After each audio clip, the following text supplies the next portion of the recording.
Thank you. This is great because it shows in both cases examples of the private sector stepping out to help fill some of the gaps that the public sector is starting to leave. And I guess I just want to start with one question, then we'll open up to the field. But I want to know on Fast Pro, you have that fabulous program in Springfield. Is there efforts to broaden that to other parts of the country? And if so, how do we get hold of you guys to do one in our states? Okay, well, we are, and basically the last 3 years was to test the model. And we have found that the model works, the combination of all those elements. And so we will, for sure, look at radiating this out to the stores. We haven't figured that out yet, but this is the year we'll try to figure it out. So those of you that are close to a store, get ready. We will be there with the Outdoor Fitness Festival. Don't know when, but we'll be there. Are there any questions? James Bruce Ward, former Boy Scout, former Assistant Scoutmaster. One of the things we've been talking about here is the importance of creating a more diverse involvement in the outdoors, getting different communities involved. And I'm just wondering to what degree are the Boy Scouts reaching out to a more diverse population? Well, that's certainly a major focus of ours. We have a fairly decent penetration in the African American market. That's always been a focus for us. Recently, and I say recently, over the past 5 years, we've had a lot of talk and even some action related to the growing Hispanic market. In fact, when we submitted our bid to create the Centennial Commemorative Silver Dollar, which legally is only worth $1 and costs $40 to $45 when you would buy it from the mint. All the net proceeds of that, and we will receive almost $3.5 million, will go to outreach programs that will be serving hard-to-serve areas that are basically African American and the Hispanic market, low-income areas as well. And we are excited about what this will mean for us. It's not new territory for us, but it's going to give us an opportunity and the dollars to launch a more concentrated effort. In addition to the proceeds from the coins sales themselves, which was $3.5 million, we were challenged, well, challenge is one way to look at it, we were required by the U.S. Mint to have a matching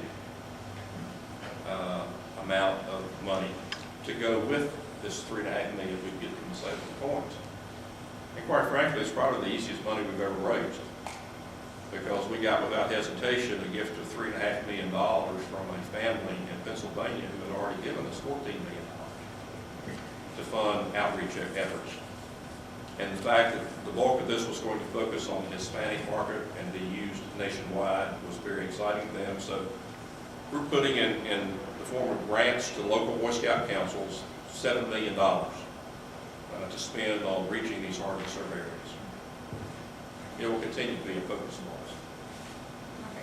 Can you expand about what you're seeing coming back from the market in regards to outreach? I mean, what are the grants looking like? What are the ways that the outreach is being talked about? Because I think that's a challenge for both states and federal folks. How do we, what are some of the ideas that you're seeing as you're putting together your grant programs or have done your grant programs for outreach?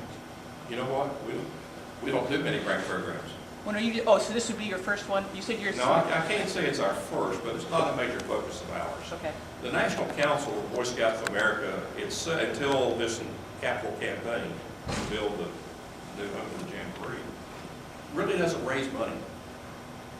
The 296 local Boy Scout councils spread, from Maine to Southern California, they're the ones that raise money from the local communities.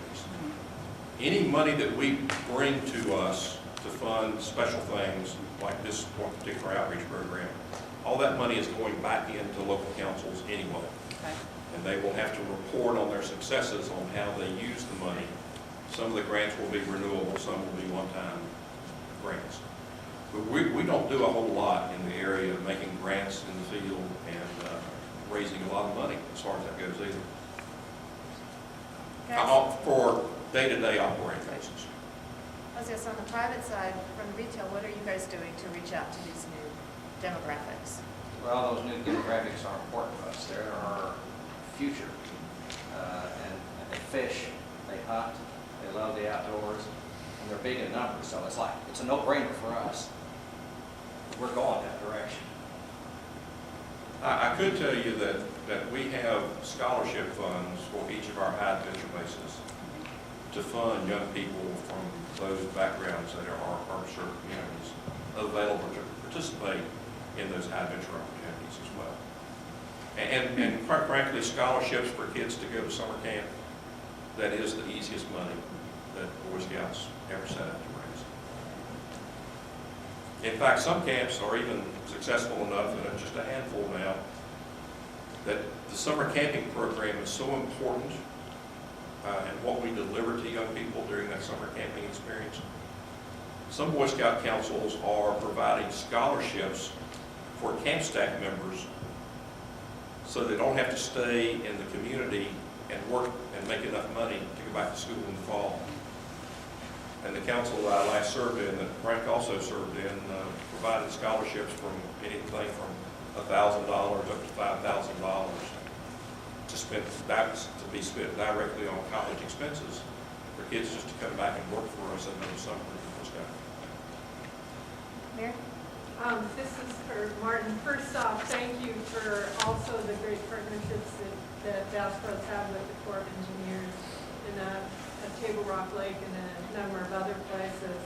I know the economy's been really bad, but does Bass Pro see expanding your reach with new stores around the country? Yes, when we had an economic downturn, we used that opportunity to basically remodel some stores that needed it. We're now ready to go back to store expansion. And there is an interesting thing that happened in this process. Rather than, when the economic downturn hit, rather than to shy away from expenses, because usually when you hit a recession, marketing stops because you can't afford to do it. Well, we created something, and you're going to think, what does that have to do with the outdoors? We created something called Santa's Wonderland, okay? And basically, this was an experiential sort of a thing that's all about what you think of related to the holiday season and Christmas. But as an example, we had an opportunity where you could shoot a BB gun. And they said, you're crazy. Nobody's going to buy a pink BB gun. Sold out first day of all of our pink BB guns. But these were new audiences that we had never seen before that came in by the hundreds of thousands to our Santa's Wonderland, brought new people to our store, new audiences, and we're trying to connect those folks to the outdoors. And they're doing it because we had outdoor games that were a part of that, but it was an experiential sort of a thing. And I think that's the difference, like the outdoor days or the outdoor fitness festival. It's experiential. What we're trying to do with our stores is capture the customer base, because we have in our database like 28 million customers, okay? And we have millions of customers that come to our store. If we can touch them with the outdoors and then somehow get them in to mentoring sort of things and get them into programs, we can make a difference because we have large numbers, we're in communication. We know a lot about this audience. You would probably be scared if you knew what we knew about you. How many cars you own, what kind of a dog you've got. I won't share all of that with you, but we do have a database out there that I think can be helpful as we get folks outdoors. Both of your organizations do have a sense of the pulse of what's happening with kids today to a greater or lesser extent. We know that kids are spending more time with video games and in shopping malls and a variety of other kinds of things. What have your organizations found can still interest a kid in terms of outdoor activities? Are kids today different? Do they need to be provided different kinds of opportunities? And how are you doing that? Well, they need to experience the outdoors and they need a mentor. I think that's what it comes down to. We used to give a lot of money just for one-day events where people would bring in kids and they do something in the outdoors. It might be a fishing event or it might be something else. We quit that. They bring the kids in and drop them. And so as you look to the future, and it has to do with Boy Scouts, and Girl Scouts, adult volunteers, 4-H, where somebody is a handout to help a youngster, and when they're interested in the outdoors, have somebody there. The Anglers Legacy Program is one of those related to fishing. Take a kid, get the kid outdoors, like a step-aside program, but you gotta give the kid the opportunity, and it needs to be experiential. Because I tell you what, that glacier that I saw, or that grizzly bear that just about got me in Alaska, it's a lot better than anything that computer's got on it. So we just got to get them there. We got to take them by the hand. We got to lead them to the great outdoors. And there's no better place in the world to lead somebody to than the great outdoors. And I'm going to say, well, I got Jim here. I've got an innovation for Jim I want to talk about. Our Great Outdoors Day event. We had Girl Scouts camping, we had Boy Scouts camping, and we had 4-H camping. I want you to know, after experiencing being next to a campsite with the girls, we've recruited more folks to the Boy Scout group this next time to participate. But it was funny. They enjoyed learning skills from each other, and there was kind of like a momentum to it, and it was fun. That's what we got to make this stuff fun, new, experiential, adventuresome. Did I break the law? No, not at all. We face that challenge all the time. This past summer, this past year, as part of our centennial, we introduced something that Boy Scouts hadn't touched before, geocaching. All of you familiar with geocaching? Well, it was so popular this summer, and the way we couched it with our 100th anniversary, that we have now added a merit badge for geocaching. And I tell you that story to let you know that we're not the same old Boy Scouts that you may remember from the 60s and the 70s and the 80s. We have been affected by soccer. We have been affected by the computer. It's far easier to compete with the computer than it is to compete with soccer. The only difference between soccer and Boy Scouts is that in Boy Scouts, everybody's on the first team and nobody sits on the bench. And they always have an opportunity to always do their best. With the world of computers, we are trying to prepare young people, if they choose to be on the computer, to be aware of cyber safety issues, cyber bullying. That's a major concern of ours. We try to focus on the safety features of that. At the same time, there are laws that prohibit us from talking direct to young people on the computers, and we're very mindful of all of those. But we do provide websites for them to go to and games that they can play through voicelife.org that has had a tremendous following, and that's been over the past 2.5, 3 years. So we do have challenges.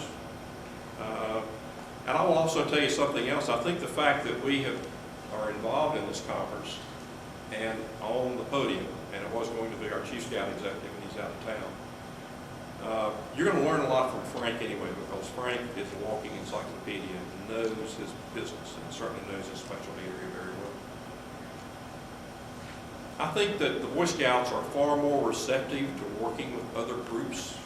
We might have been viewed and might have acted as if we were completely independent in the past, and we know we cannot be going into the future. And it's easier for me to say that from the National Council level. There's still 296 chapters, and we can't all snap our fingers and have the same attitude in all 296. It's a process that has begun within the Boy Scouts. And we think this move into our Healthy Living Initiative will help a great deal. But we're far more receptive to partnerships. Frank, you want to add?